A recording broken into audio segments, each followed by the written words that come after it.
नमस्कार दोस्तों, मैं अजय पालीवाल, जिला वर्धा। आज आपको फिर से अपने अश्वगंधा के खेत पर लाया हूं। ये देखिए, ये मेरा पूरा अश्वगंधा का खेत है और पूरी तरह से फसल भी पक कर तैयार हो चुकी है।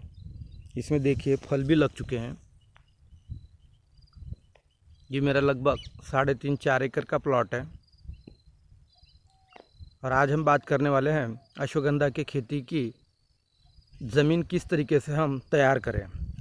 ये देखिए, ये बाजू में मेरा गेहूं का खेत है जो अभी कटकर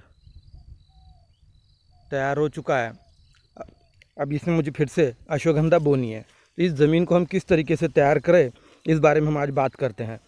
अधिकतर हमको अश्वगंधा की खेती करने के लिए ज़मीन को बहुत अच्छी तरीके से नागर करना ज़रूरी होता है।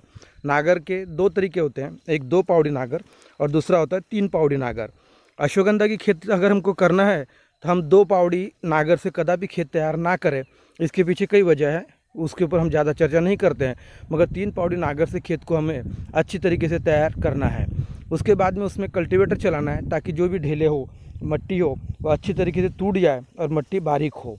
और साथ में फिर बात आती है कि हम ज़मीन को तैयार करें तो मूलभूत बात आती है कि हम गोबर खाद कितना मिलाए, क्या मिलाए।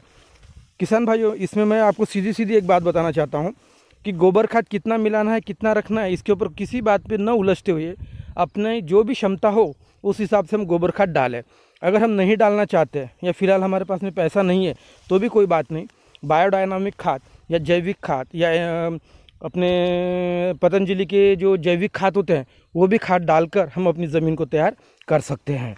साथ में अगर हम कुछ भी नहीं डालें तो भी कोई फ़र्क नहीं गिरेगा, मगर एक बात का हम ध्यान ज़रूर रखें कि जब भी ये देखिए ज़मीन में अभी गेहूं की लकड़ियां हैं, अगर हम इसको कल्टीवेटर वगैरह करते हैं तो वो लकड़ियां तैयार रहेगी। तो लकड़ियां हमारे पास में बिल्कुल तैयार ना रहनी चाहिए।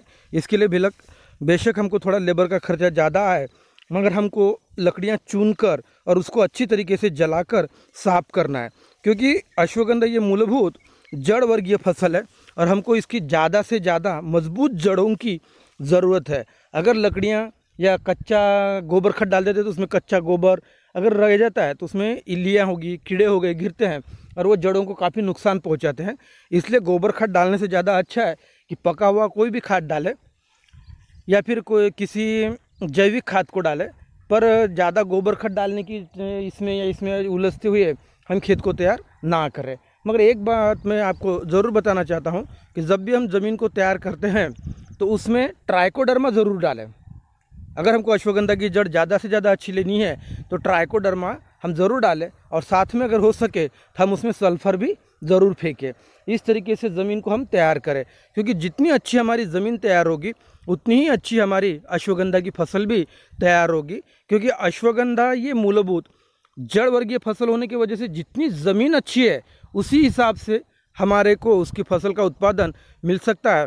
और अगर हम अच्छी ज़मीन तैयार करते हैं तो 60% 70% तो हमारी फसल की सफलता ये केवल ज़मीन की तैयारी पर ही आधारित है। इसलिए आप ज़मीन को तैयार करते हुए ट्राइकोडर्मा हो गया, सल्फ़र हो गया, इसका ज़रूर इस्तेमाल करें। बाकी किसी भी चीज़ में न उलझते हुए आप अच्छी तरीके से अश्वगंधा की खेती के लिए ज़मीन को तैयार करें।